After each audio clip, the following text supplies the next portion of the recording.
Okay, guys, we are going to get started.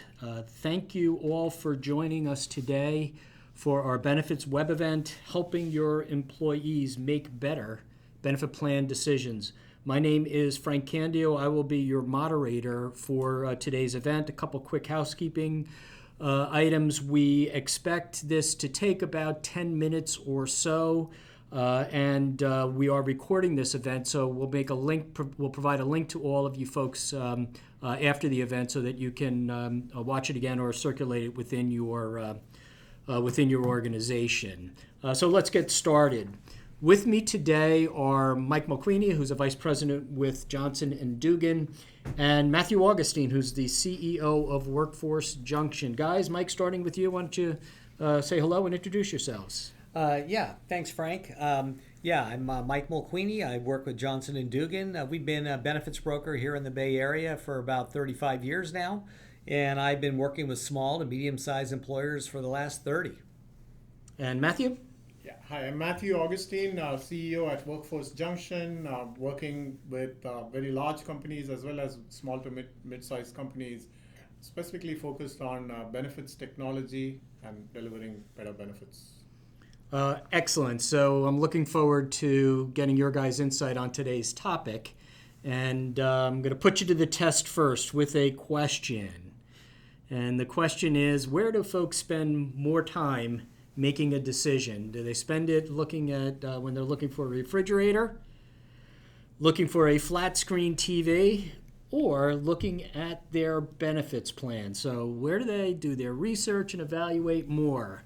With those products or with their benefits plan? Matthew, I'll start with you. What do you think the answer is?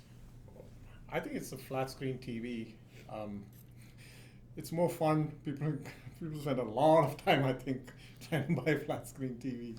Yeah, and I guess if it's football, like the week before Super Bowl Sunday, right? You'll do a lot of research for that. Mike, what do you think? Yeah. I think it's got to be the flat screen TV with the way our society today is now so connected and attached to its screens. And you both are right, and we're not trying to be glib on the topic. I think it really underscores the issue that Google and Amazon have made us great shoppers, right? We like to do the research. We like to go online on our own and fully educate ourselves before making these purchase decisions. But when it comes to the benefit plans, a benefit plan, not so much. Now, Mike, I know that for employees, if they have a current health decision to make, or her current health issue, when open enrollment starts or when open enrollment is initiated, they're keenly interested in their benefit plans and making the right choices. But what about everybody else? How does the typical employer today communicate first that there's open enrollment and then educate their employees on what their options are? Usually, it starts with maybe an email to the staff announcing a time and place for them to be for an open enrollment presentation. Where they may follow along those that pay attention follow along with maybe some printed materials or a PowerPoint presentation that's being projected up on a wall. But it's pretty high level type of stuff. Yeah, and I think that really underscores the difference with what we were talking about with the flat screen TV, where they're getting static benefit materials. And by the way, everybody's acting in good faith. The employer is trying their best to communicate what the benefit options are with them, Mike, right? Yeah. But as a consumer, I'm used to going on to Amazon, going on to eBay, going on to Walmart, educating myself on what my options are, and then I'll go out to maybe the retailer and look at it, hands-on, and then make my decision. And I'm really not getting that experience with my benefits. And is that the problem? Yeah, it is, because really at the end of the day, your understanding and your expectations of what you've got in your health plan can bite you. If you really didn't put the time and effort in to really understand what you're buying, because none of us can read the future. We don't know what's coming down the pipe and how we're going to need to engage with these plans. So it makes a really good point to really know what you're enrolling in and what you're selecting for the coming year.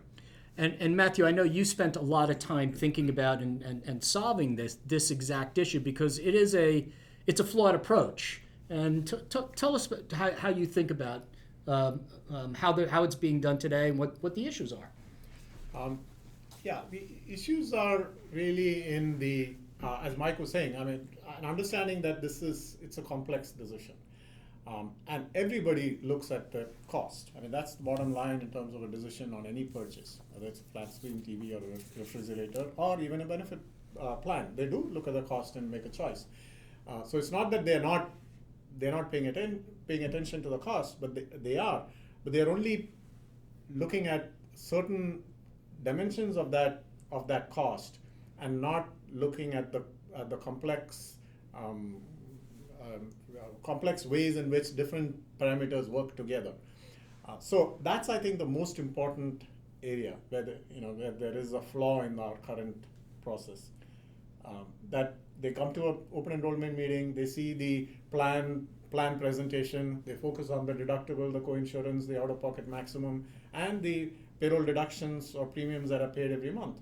And some people may actually do some math in their head and come up with what is their final choice. But it does leave a lot of scope for additional sophisticated analysis of what the cost could be for next year. And I think that a lot of employers can take their lead from the way consumer decisions are made today. And there's really two things that I'm going to ask you guys to comment on. Personalization and visualization, right? So you go on to Amazon, and what do you see at the bottom? People like you chose this. Mm-hmm. And they're collecting all of that big data, and they're learning about you, and then presenting back to you personalized suggestions on what might be of interest. And you know what? They're getting really darn good at doing that. And then the second is visualization. We're all staring at screens today, and we clearly react better to visual data than we do the words on a page. So, Mike, I'm going to ask you to tackle personalization, and Matthew, I'm going to ask you to talk about visualization. Mike, what do you think? Yeah, I think personalization is critical because you've got multi-generations in the workforce today. You've got different people at different stages of their life. Those that have children, those that don't. There's some that may be approaching retirement, some that may not, some that have ongoing chronic health conditions, some that don't. So we want to be able to personalize and really allow the employee an opportunity to model some different things and how it can look for them through some of the tools that we can now provide through technology. That's what I would kind of put the crux to. So if this happens, then this will be the impact, and give them a few scenarios and let them see how that plays out. Correct. Yes, and there's data, that there's information that we can personalize, within the platform that really speaks to that person and their situation. And Matthew, personalization and visualization. I know I was going to ask you to focus on visualization, but tell me how you think about it. I think even before very personal, individualized data-based modeling, people have taken up different scenarios. If you're a single person, this healthy, doing this, then this is what you're expected to have, and therefore maybe this is a recommended plan. If you're married and you're expecting a child, then there's another kind of plan. If you're old and having chronic ailments, then it's another kind of plan, which is great. And these are typically presented as scenarios in an open enrollment meeting in a presentation. For those who pay attention to it, yes, they may identify with one of those groups of people and say, okay, maybe that's the plan for me. I do believe that it needs to go the next step too, especially as Frank, you talked about how purchases today, people are engaged in making their own decisions. They are, they want to build their own solutions. So that's where if individual data can go in, and it can then present them with information that compares plans, and then let them make the choice. But I think that's where a simple visualization would help. Yeah, and I know you are doing some really cool things. I've seen some of the stuff that you're doing with your clients, with both that personalizing the data and then presenting it to them in a visual format, with the goal being exactly what you said. You want them to have a "that's me" moment. That's the option that I'm looking for. That fits me the best. But we've got an example up on the screen. Why don't you just talk us a simple example? Why don't you just talk us through this? Yeah, here's an example of an employer offering 3 different medical plans. One is a high deductible plan, which is called a Premier Savings Plan, and the other 2 are PPO plans with lower deductible numbers.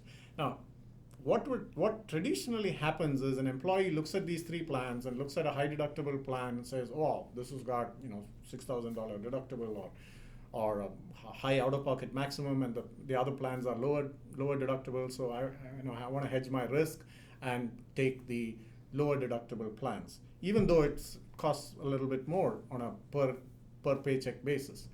But here's a situation where an employee, actually in this case it's a employee with family and 2 children, expected to have higher costs in their for the next year. Even there, the high deductible plan, the Premier Savings Plan, actually comes out to be lower cost, and it is presented very simply side by side. The height of the bar represents the total cost, and of course less is better in this scenario. So it's the annual net cost to the employee.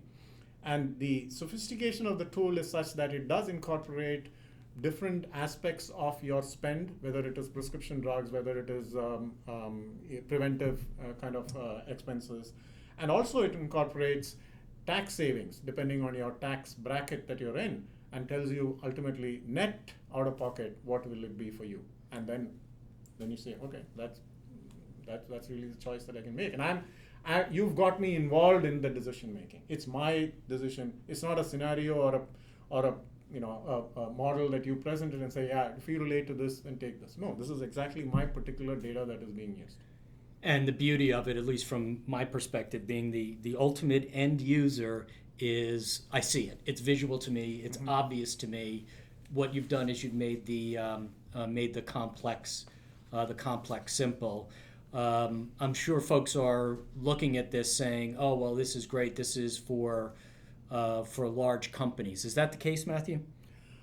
No, actually, that's the beauty of this. The system was built really for very large companies, so it is an enterprise grade system. But the whole implementation and the way this can be built for small companies has been scaled down, and it's available for much smaller companies, very quick to implement and get this set up, so employees can go in there and look at their own plans. Smaller companies, including branding to that particular company. And affordable? Very affordable. Good. Okay, we are running up against time, guys. I'll bring up your contact information if folks want to reach out to you directly. Mike, anything else to add? No, other than just I know there's some J&D clients who are watching this event today, and so if you would like to see how this can work for your company, let me know, and we'll set you up and come out and pay you a visit. And I also see some of my Bayrec and SHRM friends on the webinar as well. So I look forward to seeing you all at the next meeting. Good. And Mathew? Yeah, and non-J&D clients too, if you're on the call. Good point. Reach out to me, and I can show you how this thing works. It's a really cool technology, guys. You guys should get your eyes on it. Thank you all for spending your time with us today, and we wish you guys the best of luck in your business, and we look forward to seeing you again somewhere later on down the road. Thanks, everybody. Thank you. Thank you. Thanks, Frank. Thanks, Frank.